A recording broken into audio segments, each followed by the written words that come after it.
Nakakamiss lang. Shoot ko yung sa bahay.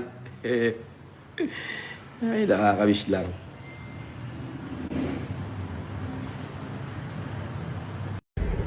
Itong si Yulen Budol-Budol, o also known as a friend of Food Genius. Si Yulen Marcos Budol-Budol lang yan, ang admin niyan. Budol-Budol yan, mag-iingat po kayo. Ngayon, meron tong nilabas na picture ko kuno. Picture ko kuno. Itinabi pa yung picture ko din do sa regional director ng region to, si General Marallag. Bakit nyo laging idinidikit ang pagmumukha ko dyan sa lintik na general na yan? Putang ina, since 2023, kaaway ko na yan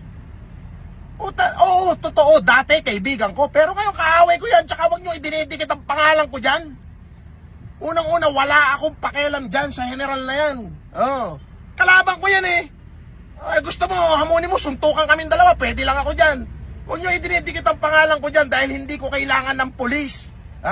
Para maging maayos ang buhay ko. Mga tratado to. Ikaw, Prince of Food Genius, ikaw Yulen Budol, umuwi ka lang ng Pilipinas, babalatan kita. Lahat na dinamay nyo na. Si SU, Marrojas, ano pa ba? Manny Pacquiao, lahat na, pinagdadamay nyo na. Ngayon, idinidikit nyo yung pangalan ko dyan sa kay Tony, kay Marallag. Hindi ko naman kailangan yan. Actually, 2023 pala, kaaway ko na yan